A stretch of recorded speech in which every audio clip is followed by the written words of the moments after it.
Welcome back. Today is a free draw, so I think I'm going to make a water bottle. I already went ahead and copied this picture in so that we can do it. Last time, I promised you that I would talk about the other methods we used to find exoplanets. So while I'm just setting this up, I'll begin on that. So previously, we talked about transits, which are basically what happens when a planet passes in between a star and the observer, or us. And in that case, what you would see, oops, we gotta go back to here. In that case, what you would see if you are looking at the star is a dip in the light source, or a dip in the intensity of the light that you're receiving. And because you see that dip, you can know approximately what the intensity what the surface area of the planet is, or the mass associated with that. The other method we talked about was gravitational lensing. The idea behind that, let's just adjust this picture real quick while we are here, trying to get it more centered on this line. It appears like the water bottle is kind of on an angle on this table, so maybe like bit like this. That looks about right.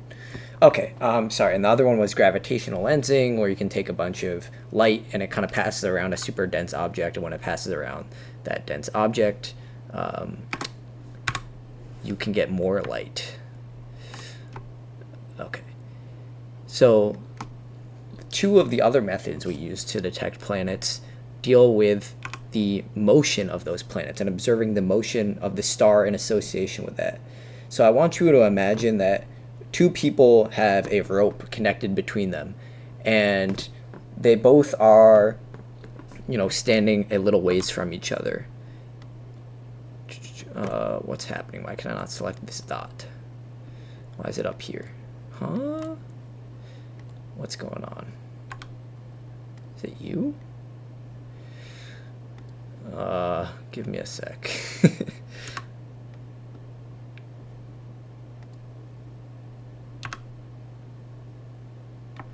No, that's a picture. So this should be... but we don't want to select that. We only want to select you. What is happening? Oh, maybe it's because it was behind?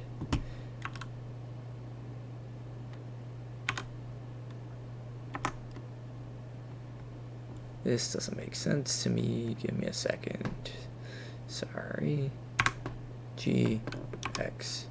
If you are here, now can we extrude you? Oh, we're not in edit mode. That's probably why.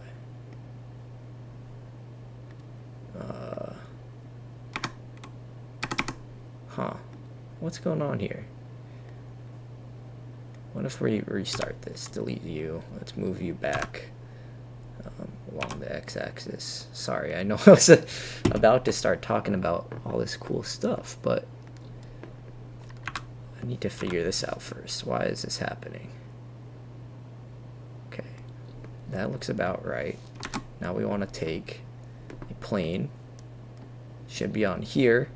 Go to edit mode. Have you merge at the center so you're a single point. Move you up just in the Z direction. Okay, now we can start doing this. Okay, so as I trace this out, there's something called the Doppler shift. And what the Doppler shift tells us is that when sound or light is directed from any object at Earth, that sound or light will change frequencies. So basically change how often you see a peak or a trough when looking at the waveform, based off of the velocity of the object as compared to the velocity of the observer, or us, on Earth. And so if a planet or a star is pointing at us and moving towards us, what you would see is that certain frequencies are what's called redshifted, which basically means we're squishing the waveform together. The peaks get closer, the troughs get closer. And when they get closer, what you see is, you know, a higher frequency. And so you'll get higher intensities at those higher frequencies. It kind of shifts over the waves that you're observing. And so when a planet and a star orbit each other, they're actually orbiting a common center of mass. The larger object always has more gravitational influence, so the center of mass is going to be closer to that larger object, but it orbits both of them. And this is better with visuals, but because I'm just kind of describing this as I'm modeling, obviously we don't really have visuals.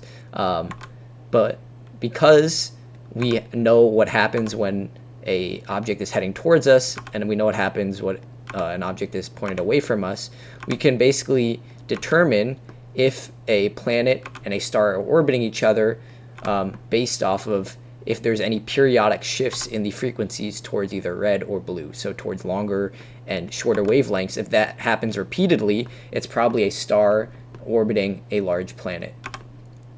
Another one we can use is actually observing the wiggle itself that comes from that shift. So when it comes to red and blue shifts, like what we just talked about with, like what we just talked about, what happens when you get the Doppler shift. That happens only when there's a portion of the velocity that is directed exactly at the observer. Now that doesn't always happen. We're not always lucky enough to have that happen. Okay, as we finish this.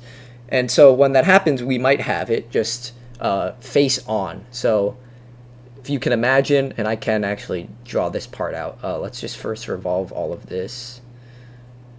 I think we can use spin and then go like this. Make a full 360. Spin, 360 steps. I think we only need like 6 steps. That's not 360. Oh, I typed 160. Oops. 360. Yeah, that looks good. Okay, so yeah, let's draw out this next part. I'll go back to object mode, and I'll make a circle to kind of talk about how an orbit can look. So if this center point is a star, and the planet is somewhere orbiting around the star, like in a circle. It's not always a circle. In fact, most of the time it's elliptical in some regard, but we can estimate it as a circle. So if we are looking at it directly on like this, if there's a center of mass, we'll see if there's a center of mass between the planet and the star, which there always is, it will be such that the planet is not actually in the center of the circle. It'll be slightly off to the side. When it's off to a side, the planet will be on the opposite side of the circle from that. So if the star is here, the planet will be here. If the star is here, the planet will be here. If the star is here, the planet will be here, so on and so forth. If the planet and the star are not super far away from Earth, we can actually absorb this wiggle. So the star kind of moving in a small circle, and it's called astrometry, the method that we use. And so that is used most commonly when we have this face-on angle. If we are edge-on, which kind of looks like this, that's when we try and use a Doppler shift, because we won't be able to see the wiggle, but we will be able to see is as it rotates around, if it's rotating in this direction, during this part of the rotation, when it's pointing towards the observer, we'll get a red shift. And during this part of the orbit, as it travels away from the observer, we'll get a blue shift. And if that happens over and over and over again, we should see some periodic shifting from redder wavelengths to bluer wavelengths as the orbit repeats over and over and over again. And based off of that, we can get an idea of if there's a planet or not. So those are 4 methods. We have astrometry, we have using the Doppler shift, we have the gravitational imaging or lensing, and then we have transiting. There is one more method, and it's actually the simplest of the methods. Let's just auto smooth you. It is direct imaging, and it probably means exactly what you think it means. It's just taking a picture of the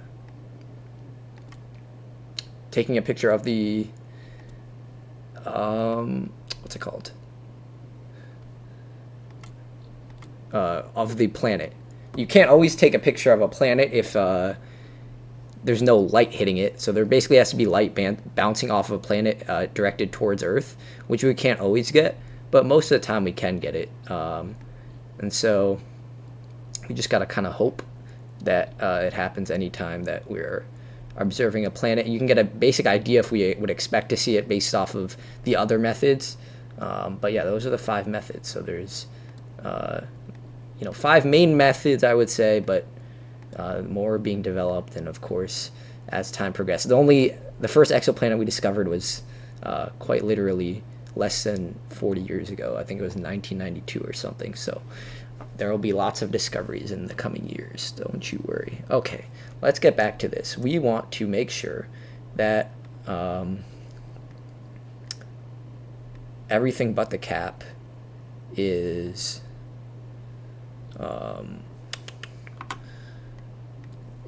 not a solid color. In fact, it should be mostly see-through. So what we can do here is we can create a new material, and this should be kind of like white. Alpha is pretty low, maybe like 0.01. So it's basically, though it did not select everything.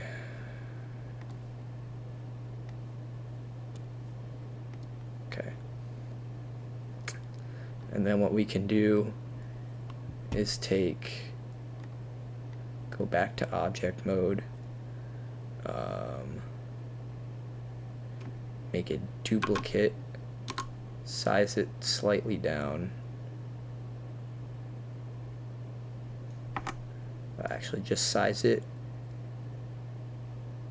down in the X and Y directions, but not the Z directions. So we want to shift Z. Yes, like that. Okay, shift Z, and we can make the color of you a new color. We want to make you blue, but like barely blue, like also a high. Water is not actually blue, but usually when we look at it, it is. So we can make you maybe like a 0.2.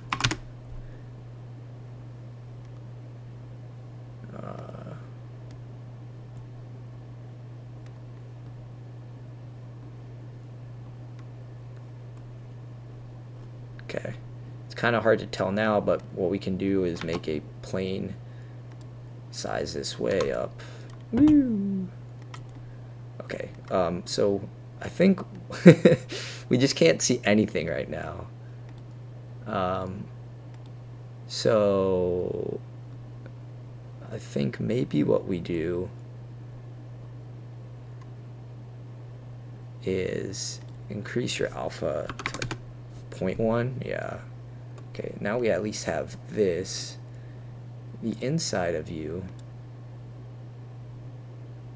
maybe should have a higher alpha. If you're like 0.5, I can't really see it. Let's change. Okay, let's add a material for you, just like I don't know, green or something.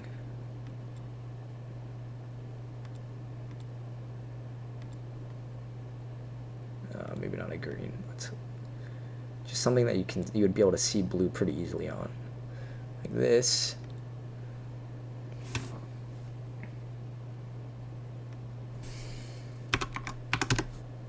Okay, we have you. Now this is the one that's inside that should be darker, but for whatever reason I can't see the color. Is that just how the alpha works? Okay, where's our light source? Let's try something like this. Move the light source down, move it closer, change the power to like 2000.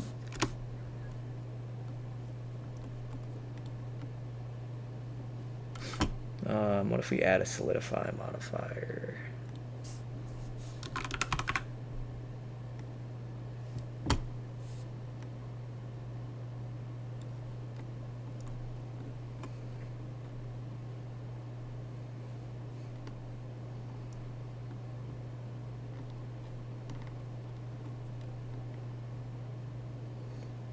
Hmm.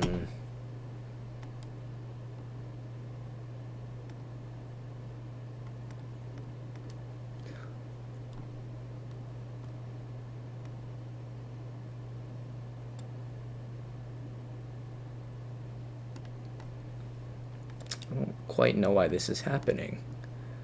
I kind of assumed that if you had an alpha there, this would make it easier.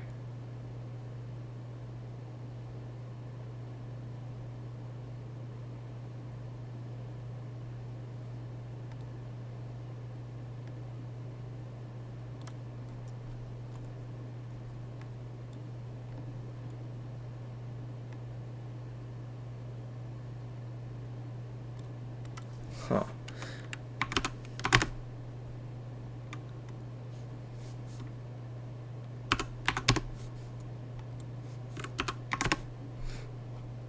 It's interesting. It becomes, excuse me, super particly. I don't like that. Don't quite know exactly what to do with it, other than just up this to like 0.25. I was hoping that this being a more solid color would make it darker. Oh wait, I'm looking at the wrong color.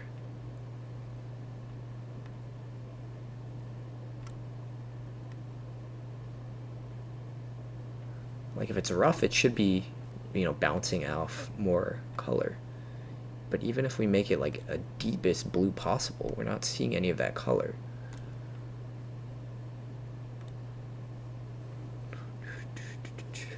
What happens if we move it? Yeah, this is what I was kind of confused about. Okay.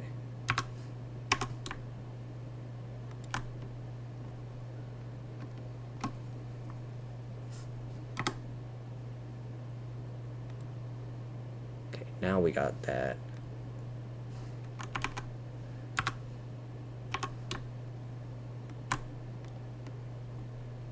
Okay, now we kind of got something going. I don't know what happened with this though.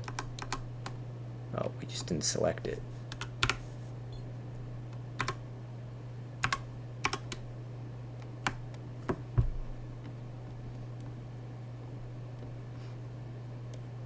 So now if we go back to this bottle and reduce this to, no, reduce this alpha 0.1. Okay, now we get this.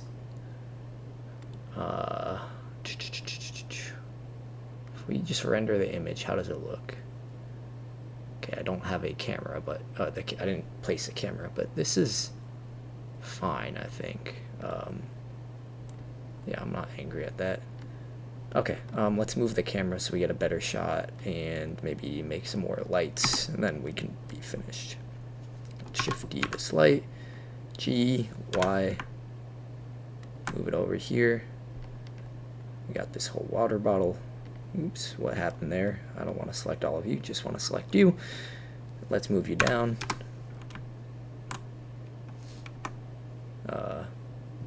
We got to select you and you. What's happening here? Why do we have two planes now? Did I accidentally duplicate it? Yeah, okay. Okay, so we want to select you, and then move you guys down. Let's look from the side so we can make sure we're at the right spot.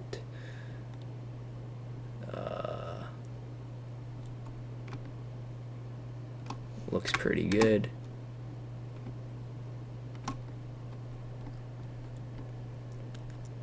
Sweet. Let's just move you so we can